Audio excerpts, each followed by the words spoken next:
Assalomu alaykum, hurmatli talabalar.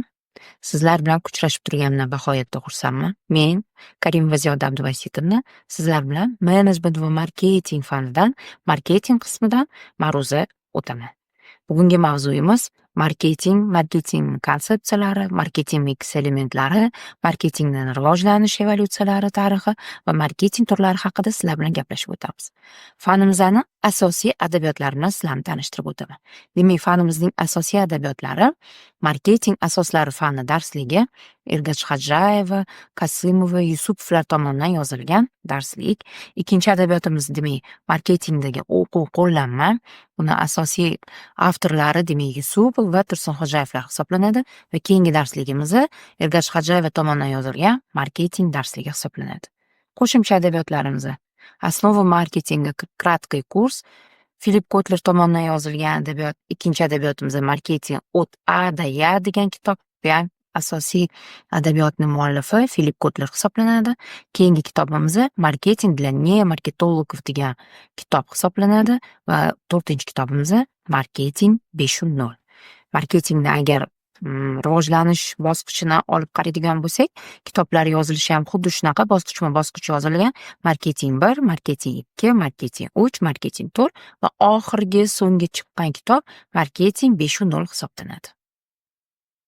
Bugungi ko'rib chiqadigan ma'ruzamizni asosiy rejalari quyidagilardan iborat. Demak, marketing fanining predmeti, obyekti va vazifalari, marketing elementlarining tarkibi, marketing mix tushunchasini o'zi, marketing vujudga kelishi va rivojlanishi asosiy bosqichlari, marketing nazariyasining konsepsiyasi va uni evolyutsiyasi va oxirgi rejamiz marketing turlari haqida sizlar bilan gaplashib o'tamiz.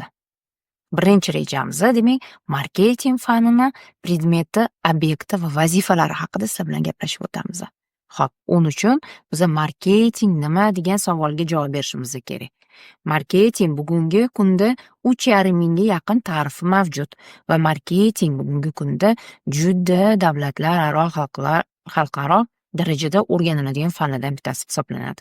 Marketingni o'zi nima? Demak, marketing bu o'zimizdagi bor iste'molchilarni ushlab qolish va yangi mijozlarni, iste'molchilarni jalb qilish uchun xizmat ko'rsatuvchi fan hisoblanadi.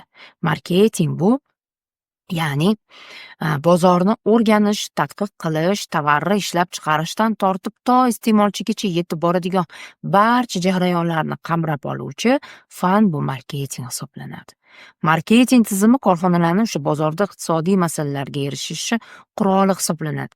Ya'ni foyda olinadigan bozorlar urushiga ega bo'lish sifatida qarashga alohida e'tibor beradi. Marketing strategiyasi korxona imkoniyatlarini tahlili, maqsadlarini tanlash, rejalarini ishlab chiqish, marketing chora-tadbirlarini amalga oshirish va ularni ro'yobga chiqarishni nazorat qilish jarayoni hisoblanadi. Marketing bu ishlab chiqarilgan mahsulotni yengil sotish san'ati emas, balki u iste'molchiga qimmatli bo'lgan narsani berib, uni hayotini yaxshilashga yordam berish. Ya'ni tovarni shunaqa darajada sifatli va shunaqa darajada insonlarga kerakli qilib yaratilishi kerakki, u inson yana qaytadan u tovarni sotib olishga undashdan iborat bo'ladi. Marketing bu korxonaning asosiy bo'g'ini hisoblanadi va quyidagidek javob berish kerak bo'ladi. Ya'ni birinchisi, iste'molchilarning qondirilmagan talab va ehtiyojlarini aniqlab olish kerak bo'ladi. Ikkinchisi, ularning hajmini va potensial foydaliligini son hamda sifat jihatidan baholab berish kerak bo'ladi. Shu holat uchun eng maqbul bo'ladigan maqsadli bozorlarni topishdan iborat bo'ladi. Mazkur bozorlar uchun to'g'ri keladigan mahsulotlar va xizmatlarni ishlab chiqarishdan iborat bo'ladi va korxonaning barcha xodimlarini mijozlar manfaatini qondirish yo'lida xizmat qilishga, ya'ni yo'naltirishdan iborat bo'ladi. Marketing bu faol assortiment siyosatini, narx siyosatini, oldi-sotdini, promotionni, reklamani, iste'molchilarni o'rganish, tomonlari bilan munosabatlarga kirishish, tijoratni qaltisligi va raqobatchilarni o'rganadigan fan hisoblanadi. Menimcha marketingdagi raqobatchilarni chuqur o'rganadigan fan bo'lmasa kerak. Faqatgina marketing asoslari fanigina hammamiz uchun murakkab bo'lgan o'sha raqobat tushunchasini to'g'ri yo'naltirib, chuqur o'rganadigan fan hisoblanadi. Raqobatni tushunib yetish va uni qurshovga tushganda ham dadil va samarali ishlashni o'rganish zarur bo'ladi.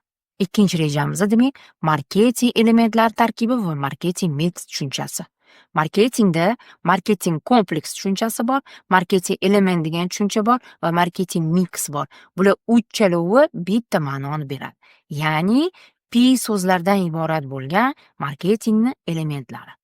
Marketing tizimida qo'yilgan maqsadga erishish uchun xaridor va boshqa subyektlarga ta'sir o'tkazish uchun marketing vositalari, ya'ni marketing usullarining yig'indisi, uslublari zarur bo'ladi. Shunday vositalardan bu marketing mix, marketing kompleksi yoki bo'lmasa marketing elementlari hisoblanadi. Bularni marketing nazariyasiga 1964-yilda birinchi bo'lib Garvard universitetining biznes maktabi professori Neil Borden kiritgan va marketologlarni tayyorlash tizimida marketing kompleksi, ya'ni 4P deb nomlangan. Jeremy McCarey tomonidan 1960-yilda bu model taklif etilgan. Ushbu modelda marketingni 4 asosiy elementlari ajratib ko'rsatilgan. Ya'ni birinchisi bu tovar, product hisoblanadi. Ikkinchisi esa bu narx, price hisoblanadi. Uchinchisi place, ya'ni joy. To'rtinchisi esa promotion, tovarlarni siljitish. 1968-yilda Philip Kotler marketing mix elementi tarkibiga public relations tushunchasini va o'sha PR tushunchasini siyosatini qo'llab-quvvatlashi oldinga surib 6P ga kengaytirib ko'rsatib o'tgan. Philip Kotler agar olib qaraydigan bo'lsak, 1931-yilda Amerika shahrida tug'ilgan, demak, rossiyalik immigrantlar tomonidan ota-onasi immigrant bo'lishgan va Nyu-Yorkka ko'chib borishgan. O'sha yerda 1930-yil ota-onasi ko'chib borgan bo'lsa, 1931-yilda Philip Kotler dunyoga kelgan. Philip Kotler bugungi kunda marketingni otasi hisoblanadi, ko'pgina adabiyotlarning muallifi hisoblanadi va marketingni rivojlanishi uchun juda ham katta hissa qo'shgan olimlardan biri hisoblanadi. Bugungi 90 yoshiga oshishidan qaramasdan turib, juda ham ko'p davlatlarda o'zini treninglarni o'tkazadi va bilimlarni hali ham bermoqda. John Baller yangi kengaytirilgan marketing kompleksini korporativ marketing mix deb atadi va 10P modelini quyidagi elementlarni o'z ichiga olib, 10P modelini yaratdi. Birinchisi filosofiya, tashkiliy falsafa g'oyasi, personality, zaruriy korxona falsafasini qo'llab-quvvatlovchi personal, people, insonlar, product, tovarlar, price, narxlar, place, o'rin joy, promotion, siljitish, performance, korxona faoliyatini baholash yoki bo'lmasa bajarish, perception, his-tuyg'ular va positioning, pozitsiyalashtirishdan iborat. Va bugungi kunda oxirgi so'nggi marketing elementlarini olib qaraydigan bo'lsak, marketing P'lari demak 50 taga yaqinlashib qolgan.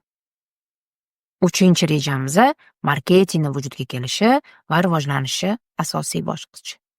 Marketing fanini o'zi demak 1902-yildan boshlab Amerika Qo'shma Shtatlarining Michigan, Kaliforniya, Illinois universitetlarida marketing muammolari bo'yicha tovarlar marketingi, marketing uslublari fanlari kiritilib, mavzular bo'yicha o'qitila boshlagan va fan sifatida har bir universitetida o'qitilishi boshlangan. Bizni O'zbekistonga esa 1970-yillari Toshkent davlat iqtisodiyot universitetiga fan sifatida kiritilgan va fan sifatida o'tirishi boshlangan.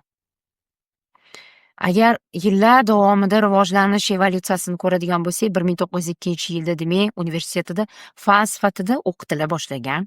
1908-yilda ilk bor tijorat marketing tashkiloti tuzilgan. AQSh yirik sanoat kompaniyalarining birinchi marketing bo'limlari tashkil etilgan. 1920-yilda Xalqaro savdo palatasi tashkil topgan. 1926-yilda Amerika Qo'shma Shtatlarida Milliy marketing va reklama assotsiatsiyasi tashkil topdi. Uning asosida keyinchalik Amerika marketing jamiyati tuzildi va 1973-yilda Amerika marketing assotsiatsiyasi deb qayta nomlandi. 1930-yildan 40-yilgacha dunyoni ko'pgina iqtisodiy rivojlangan davlatlarda milliy marketing assotsiatsiyalari tashkil topdi.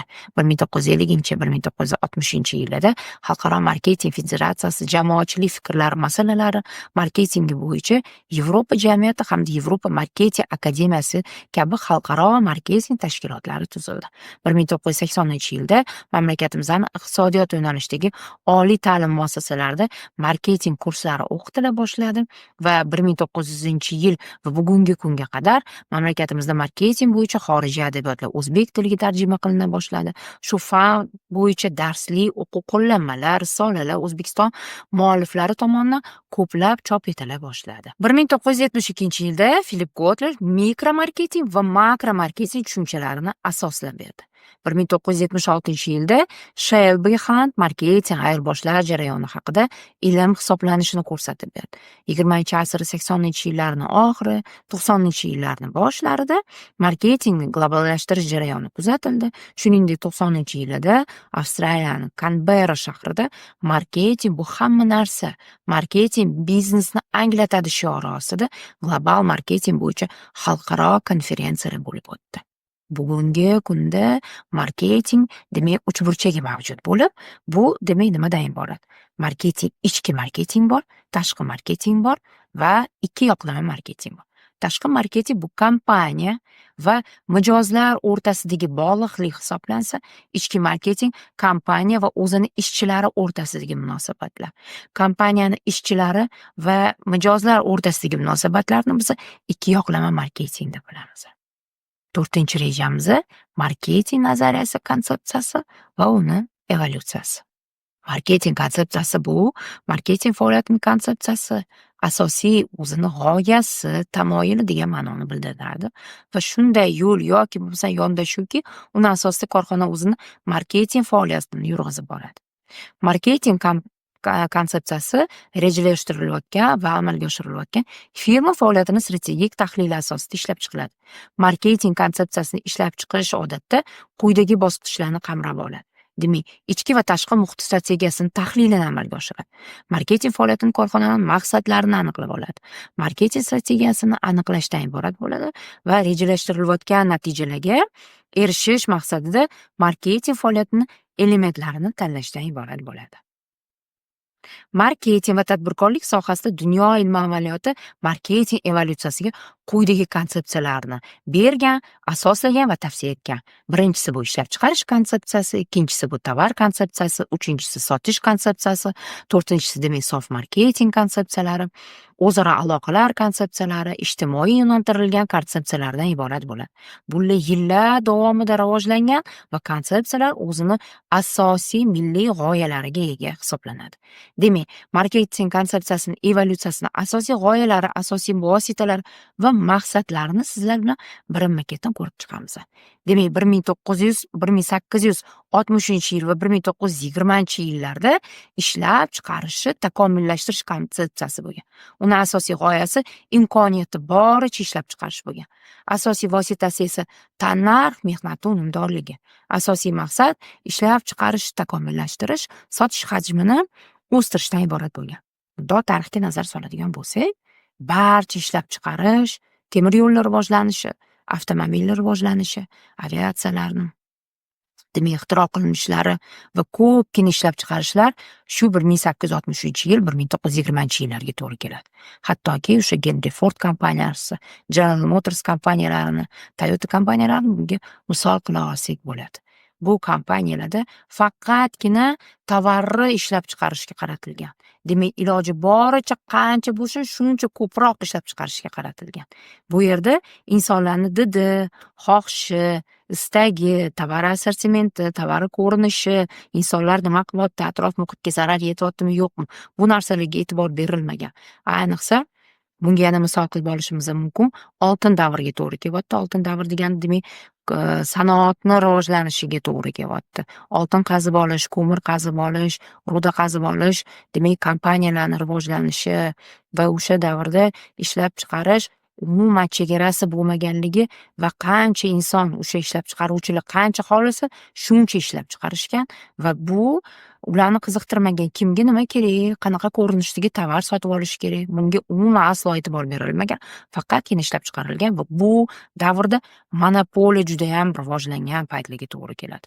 Rockefellerlarni oladigan bo'lsak, oilasi Forbes jurnalida necha yillardan beri o'sha magnat Rokfellerlar milliarderlar qatoridan ro'yxatidan joy olgan va bugungi kunda o'zini o'rnini bermayotganligini ko'rib o'tamiz. Uni asosiy sababi o'sha yillarda ishlab chiqarishi o'ziniki bo'lganligi va o'sha neft qazib olish korporatsiyasini vitse-prezidenti bo'lgan va magnati bo'lgani buni yaqqol dalillar hisoblanadi va o'sha ishlab chiqaruvchilar o'zi xohlaganicha, o'zi istaganicha xohlagan narsasini ishlab chiqarishi. 1920-yildan 1930-yilida tovarni takomillashtirish konsepsiyasi bo'lgan. Demak, bu ishlab chiqargan tovarlarimiz уже ketmay qoldi. Bu tovarlarimizni demak turlanishi kerak, assortimentini ko'paytirishimiz kerak va tovarni sifatiga e'tibor berish zarurligi asosiy ehtiyojlardan bittasi bo'ldi. Ya'ni ishlab chiqaruvchilarning soni ko'paydi, raqobat kuchaya boshladi va shunda tovarlarni assortimentiga e'tibor berilishi boshladi. Agar shu davrlarga nazorat soladigan bo'lsak, General Motors kompaniyasi Ford kompaniyasini eng asosiy raqobatchisi hisoblangan va Ford kompaniyasi dunyoda yetakchi mashina sotish bo'yicha lider hisoblangan va General Motors kompaniyasi nima qilishni boshlaydi? Raqobatchisiga nisbatan har bir mashina sotib olgan insonlarga kreditga muddatli to'lov asosida mashinalar sotiladi va mashinalar assortimenti demak faqatgina qora rangda yoki bo'lmasam oq ranglarda emas, qizil, yashil va boshqa ranglarda mashinalar bo'yab sotilishi boshlanadi. Ya'ni bu yerda tovar takomillashtirilyapti. Tovar assortimenti kengayapti. Tovarlarni turli xil modellari o'ylab topiladi. Ford kompaniyasi esa unga javoban A modeli, T modellarini o'ylab topadi va ishlab chiqarishi yana ham tovarlarni takomillashtirish yo'llari boshlanadigan payt davr hisoblanadi. Asosiy g'oyasi sifatli tovarlarni ishlab chiqarish, demak, tovarlarni sifatiga e'tibor berilgan paytlar hisoblanadi. Asosiy vositasi tovarni siyosati hisoblanadi. Asosiy maqsadi esa iste'mol tovarlari xossalarini takomillashtirishdan iborat. Keyingi davrimizda demak 1930-yildan 1950-yillari, ya'ni sotishi, tijoratni takomillashtirish konsepsiyasi, ya'ni tovarlarimizni bizda qatorlashib turibdi, ularni sotish siyosatini o'rganishimiz kerak. Tovarni reklama qilish rivojlangan payt, tovarni PR qilish, kompaniya o'zini imijini shakllantiradigan paytlar hisoblanadi.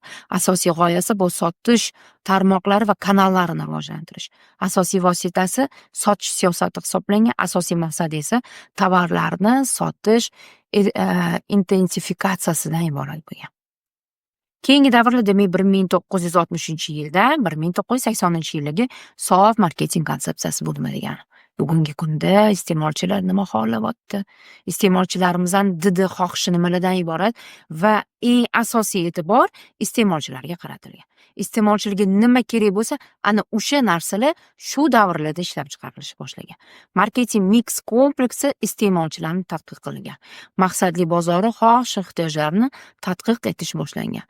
1980-yildan 1995-yilgacha ijtimoiy yo'naltirilgan marketing konsepsiyasi bo'lgan. Bu judayam kuchli marketing konsepsiyasi hisoblanadi, chunki bizni sanoat rivojlanishi bilan, zavodlar qurilishi boshlagani bilan, demak, ishlab chiqarish rivojlangani bilan bizni atrof muhitga e'tibor bermay qoldik. Ya'ni ekologiya buzildi. Jamiyat buzilishi boshladi. Inson tarbiyasi ishlab chiqarayotgan mahsulotimizni ham buzilishi boshladi va bu yerda ijtimoiy yo'naltirilgan marketing, ya'ni e'tibor berilyapti ekologiyaga zarar yetkazmaslik.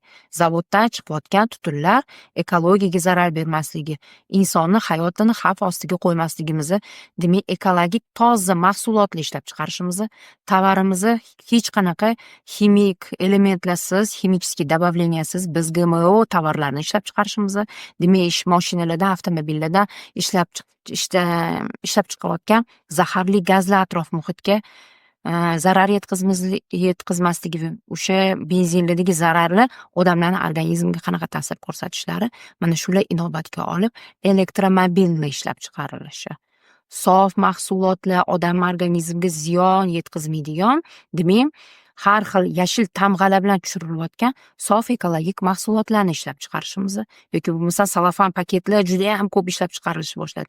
Packaging elementiga juda ham katta e'tibor berib bordik, lekin bu packaginglar axlatga tushgandan keyin, demak, qadoqli odamni qanaqa zararlayotgani, undan chiqayotgan zararli, demak, zararlar odam organizmiga qanaqa ta'sir ko'rsatishi e'tiborga olib, demak toza ekologicheskiy toza qog'ozlardan yasalgan upakovkalar paketlarga yoki bo'lmasa o'sha selofan emas, balki o'sha xaltalarda tikilgan xaltalarga ko'proq e'tibor berishni boshlandi va agar bunga misol qilib oladigan bo'lsak, bugungi kunda Singapur, Shveysariya va Yaponiya buni yechimini topdi va musorni qayta ishlab chiqaradigan zavodlar qurdi va qayta ishlab chiqaradigan zavodlardan chiqayotgan tutun umuman ekologiyaga zarar yetkazmaydi. Undan chiqayotgan demak, u zavodda demak nima qilinyapti? Elektr energiya olinyapti, uylar isitilyapti va undan chiqayotgan butun o'sha ko'miri preslangan holatda beton qilib ishlab chiqarilib, uy qurilyapti. Mana umuman отход yo'q. Bugungi kunda bundoq misol qilib oladigan bo'lsak, Shveysariya, Norvegiya bilan Hindistonda musorni qaytanga import qilib olyapti. Bunday olib qaraydigan bo'lsak, o'yinchoqlar odamni, bolalarni zaharlamasligi, odam o'sha yigitlarni, qizlarni, kichkina bolalarni organizmiga zarar yetkazmasligi uchun tabiiy, sof, toza ranglardan foydalanishi, bolalar ichiga o'yinchoqlarni yutib olsa, bolalarni organizmiga zarar yetkazmasligi yoki bo'lmasam o'sha turli xil ko'rinishdagi kiyingan qo'g'irchoqlar bolalarni o'sha tarbiyasiga ta'sir ko'rsatmasligi ham mana shu davrlarda o'ylab topildi va bitta anaqa misol keltiraman. Amerika Qo'shma Shtatlarida American Girl degan katta kompaniya bor va u dunyo bo'yicha yer yuziga o'yinchoqlar eksport qiladi va shu kalta kiygan, sochlarini bo'yagan, lablarini bo'yagan qo'g'irchoqlar bolalarni psixikasiga juda ham katta ta'sir qilishni boshlaydi va ota-onalar bu qo'g'irchoqlarni olmaslikka keyin harakat qiladi. Va o'shanda kompaniyani vitse-prezidentini qaytadan chaqirib kelib, shunaqa g'oya beringki, bizani savdoyimizni yurishib ketsin deganda, mana shu yillar davri mobaynida xuddi shu ijtimoiy yo'naltirilgan marketing konsepsiyasini qo'llagan holatda qo'g'irchoqlarga demak kasb kiyimlari, doktor bo'ladimi, tish shifokori bo'ladimi yoki bo'lmasam yerpatoklan kiyimlarida yoki bo'lmasam shu oshpazlarning kiyimida, o'qituvchilarning kiyimida qo'g'irchoqlarni ishlab chiqarishni boshlashadi va bu bolalarni tarbiyasiga umuman ta'sir ko'rsatmaydi. Yoki bo'lmasam o'sha yer yuziga mashhur bo'lgan top 20talikka kirgan brendlarning ichida o'yinchoq ishlab chiqaruvchi kompaniya Lego kompaniyasini ham olsak bo'ladi. Bolalar yutib olganda organizmimizga zarar yetkazmaydigan bo'yoqlarda bo'yalanadi va rentgen qilinganda u o'yinchoq ko'rinishi uchun xizmat qiladigan darajada ishlab chiqariladi. Oxirgi konsepsiya bu 1995-yildan shu davrgacha bo'ladigan konsepsiya, ya'ni o'zaro aloqalar konsepsiyasi. Bu nima degani? Transmilliy kompaniyalar va ko'p millatli kompaniyalarni rivojlanishi. Bugungi kunda busiz bizni hattoki biznesimizdan tasavvur qila olmaymiz. Bu nima degani? Bu degani, demak, bir o'zingiz biznesingizni yurg'izmaysiz, birgalikda, hamkorlikda biznesimizni yurg'izamiz. Bunga yaqqol dalil General Motors kompaniyasi Amerika Qo'shma Shtatlarining gigant kompaniyalaridan hisoblanadi va uni zavodlari deyarli barcha davlatlarda qurilgan. Ya'ni o'zimizda ham asiki zavodi bilan hamkorlikda General Motors kompaniyasi mashinalarni ishlab chiqarishi, Dell kompaniyasi hamkorlikda ishlab chiqarishi, Samsung kompaniyalari, LG kompaniyalari, bunga yana ko'pgina oziq-ovqat restoranlarini misol qilib oladigan bo'lsak, KFC, bugungi kunda McDonald's kompaniyalari yoki bo'lmasa o'sha ko'pgina oziq-ovqat kompaniyalari ham restoranlari, bizneslarini ko'radigan bo'lsak, McDonald's kompaniyasini o'zini 45 mingtadan oshiq restoranlari bor. Ya'ni Amerika Qo'shma Shtatlaridan tashqari yer yuzida o'zini filiallariga ega. KFC 21 mingdan ortiq o'zini filiallariga ega. Mana shular yaqqol misol bo'la oladi. Yoki bo'lmasam Coca-Cola kompaniyasi, zavodlari juda ham ko'p mamlakatlarda mavjud. Yoki bo'lmasam Pepsi-Cola kompaniyasi, Mars kompaniyasi, Johnson & Johnson kompaniyasi, yoki bo'lmasam Shveysariyaning eng mashhur bo'lgan kompaniyalaridan bittasi Nestle kompaniyalarini bunga yaqqol misol qilib olamiz. Adidas kompaniyalari, Nike kompaniyalari bugungi kunda shtab-kvartira bitta mamlakatda joylashgan, filiallari esa juda ham ko'pgina. Masalan, Indoneziyada, Malayziyada yoki bo'lmasam Braziliyada, Afrika davlatlarida yirik zavodlarni ko'rishimiz mumkin. Ya'ni bu nimani beradi? O'zini mamlakatida ishlab chiqargandan ko'ra, boshqa mamlakatlarda u tovar ishlab chiqarish tannarxi juda ham anchaga bizga arzonroqqa tushadi.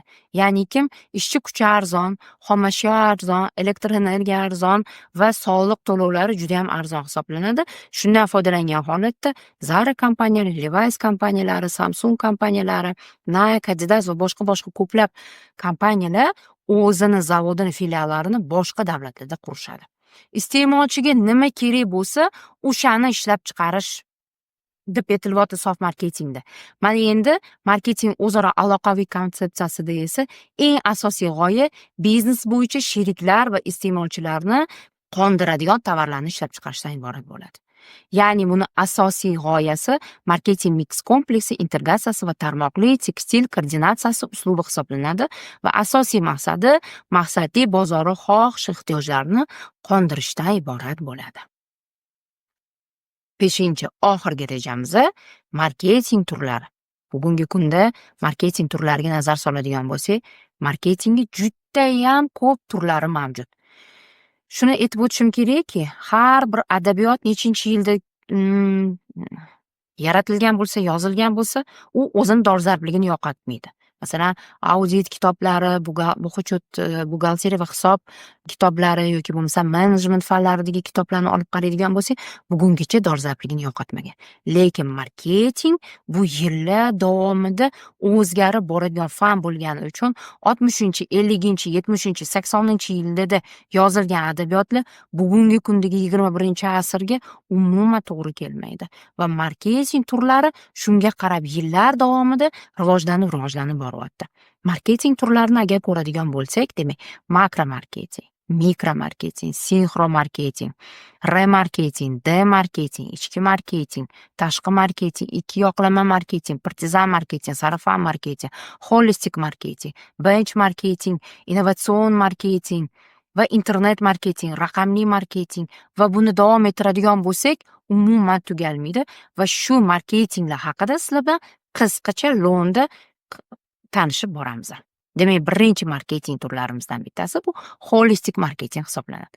Holistik marketing bu marketing faoliyatida kengaytirilgan, integratsiyalashgan yondashuv zarurligi muhim ekanligini ifodalaydigan marketing hisoblanadi.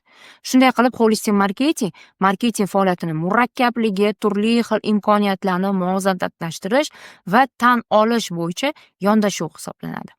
Holistik marketing 4ta, ya'ni marketingga o'zaro munosabatlari, boya aytganimdek, o'zaro munosabatlar marketingiga to'g'ri kelyapti. Integratsiyalashgan marketing, ichki marketing va ijtimoiy javobgar marketing konsepsiyalarini o'zini ichiga oladi.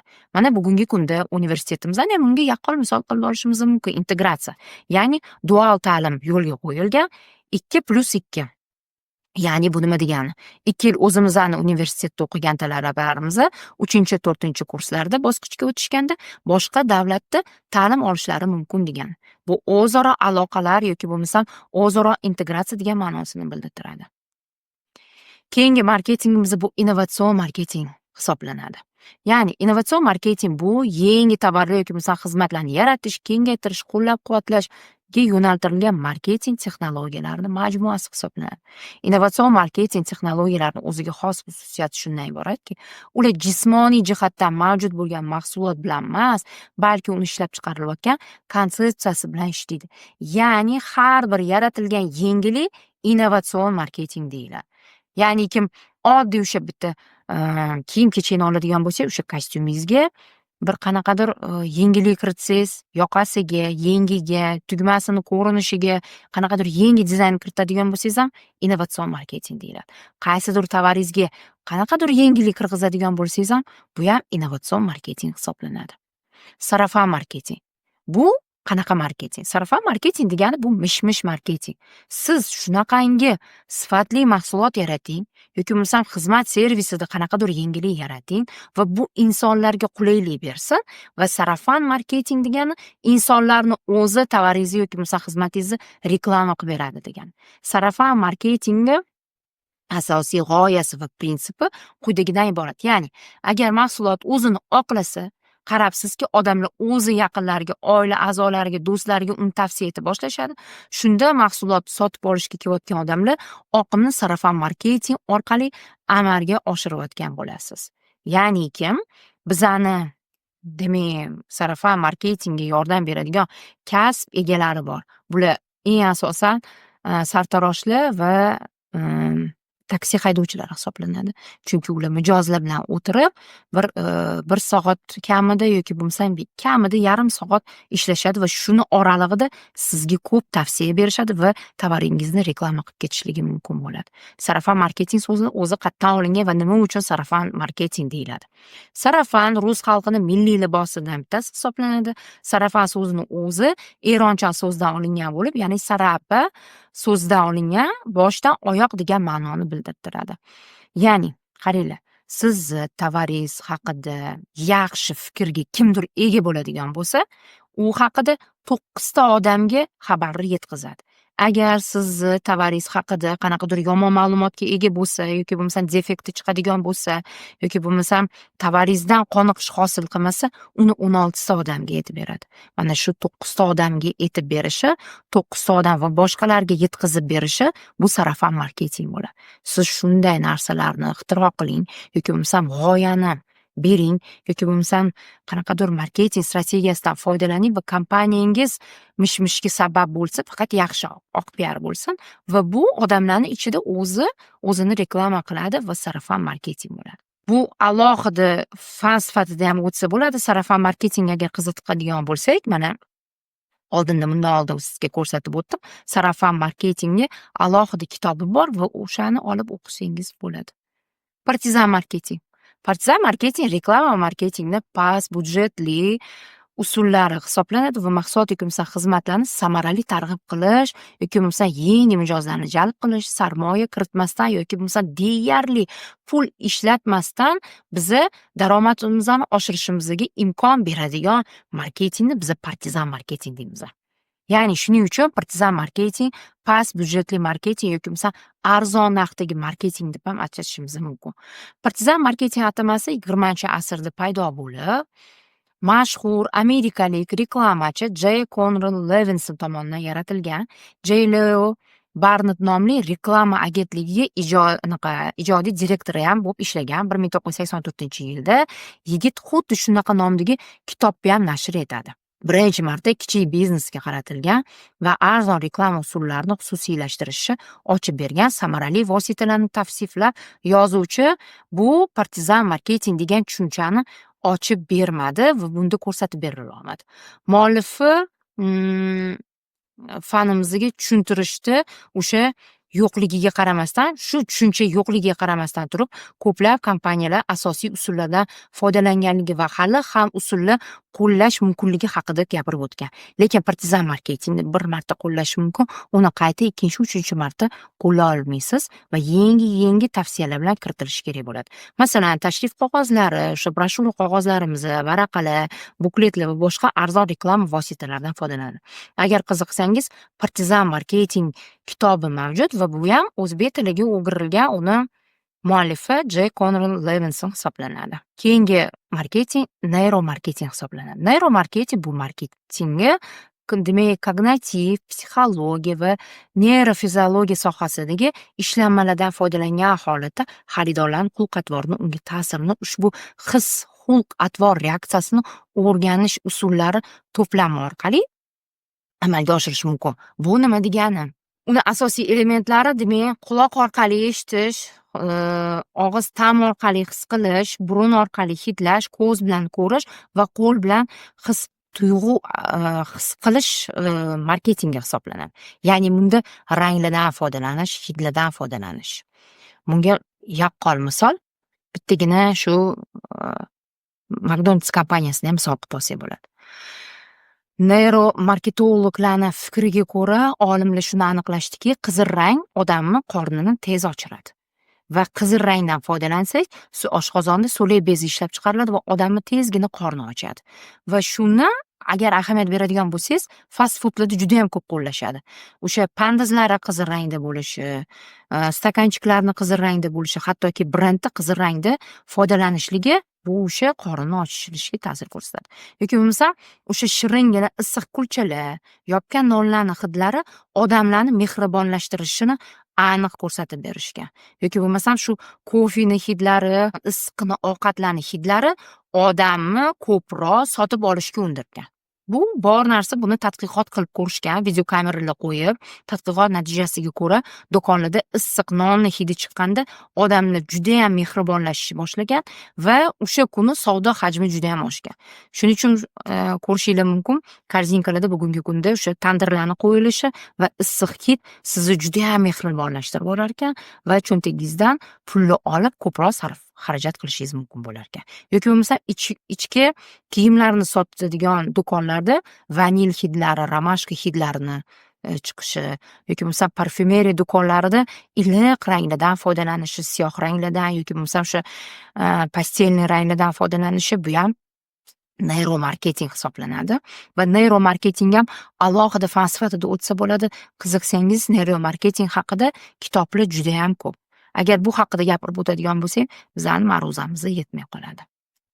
Keyingisi benchmarketing. Benchmarketing bu raqobatchilaringiz bilan o'zingizni solishtirib, shu analiz, tahlil qilish natijasida qaror qabul qilishingiz. Benchmarketing ingliz tilida, ya'ni mezon, raqobatchilarni tajribasini o'rganish va kompaniyangizda eng yaxshi amaliyotlarni amalga oshirish imkonini beradigan texnikalarning to'plami hisoblanadi. Agar ko'radigan bo'lsak, benchmarketingdan Amerika Qo'shma Shtatlari, Yevropa, Yaponiya juda ham zo'r qo'llaydi. Amerika Qo'shma Shtatlari mana bugungi kunda yutuqlarga erishayotgan eng zo'r lider kompaniyalarni oladi va o'zini solishtiradi, tahlil qiladi va bu kompaniya bugungi kunda qanaqa qilib bunaqa darajaga yetdi, yutuqlarini o'rganib turib analiz qiladi. Yaponlar esa aksariyat olib qaraydigan bo'lsak, teskarisi. Ular demak bankrotga uchragan yoki bo'lmasa tanazzul yoqasiga kelib qolgan kompaniyalarni o'rganadi. Biz ham ertaga shu holatga tushib qolmaylik deb qayerda xato qilishdi va nimalarga e'tibor bermay qolishdi. Mana shularni tahlil qiladi. Yevropa davlatida esa xizmat ko'rsatish servisiga ko'proq e'tibor berishadi va boshqa kompaniyalar qanaqa qilib bunaqa darajaga yetishyapti, raqobatchilarni tahlil qilib chiqishadi. Benchmarketingning maqsadi raqobatchilar orasida biznes mavqeini yaxshilash, vazifasi mavjud va brendlarni tahlil qilish va boshqa odamlarni samarali ishlanmalarini o'z ish amaliyotiga kiritish, shuningdek aniqlangan xatolarni tuzatishdan iborat bo'ladi. Mana shu narsa bizga benchmarketing yordam beradi. Keyingisi lateral marketing. Lateral marketing bugungi kunda juda ham mashhur marketinglardan bittasi hisoblanadi. Ya'ni bu ham innovatsiyaga yaqinroq, ya'ni 2 tani, 3 tani birlashtirilgan holatda qo'llaydi. Masalan, internet do'kon. Internet do'konlar bugungi kunda juda ham rivojlanib ketdi. Internet do'konlari demak, o'sha internetdan foydalanish mumkin, kirib o'sha kompyuterdan foydalanishingiz mumkin bo'lgan internet do'konlar bor edi. Mana endi bugungi kunda internet kafelar paydo bo'ldi. Ya'ni internetdan ham bemalol foydalanasiz. Kafe ya'ni kofelar ichib, oziq-ovqatlardan tanovul qilib turib, bemalol internetdan foydalanishingiz mumkin. Ya'ni bularning birlashmasi bu lateral marketing hisoblanadi. Lateral marketingga yana misol keltiradigan bo'lsak, bitta qahva ichadigan krujkani olishimiz mumkin. Ham qahva ichishimiz mumkin bu krujkadan yoki bo'lmasam ustida qopqoqlari yopilgan, issiq turishi uchun xizmat qiladi va ustida agar ahamiyat bergan bo'lsangiz, ko'p krujkalar o'sha shunaqa oynalar bilan chiqyapti. Ya'ni o'zingizni bemalol ko'rishingiz mumkin. O'sha bizning pudramizdagi oynani vazifasini ham bajarib beryapti. Mana bunga ham lateral marketing deyishimiz mumkin. Lateral marketing bu brend va uni mahsulotlarini reklama qilish uchun nostandart ijodiy yechimlarni topishga asoslangan marketing turlaridan bittasi hisoblanadi. Mavjud mahsulot va xizmatlarni yaxshilashga qaratgan an'anaviy marketingdan farqli o'laroq, lateral marketing standart tushunchalardan tashqari yangi g'oyalar va tushunchalarni ishlab chiqarishga qaratilgan marketing hisoblanadi.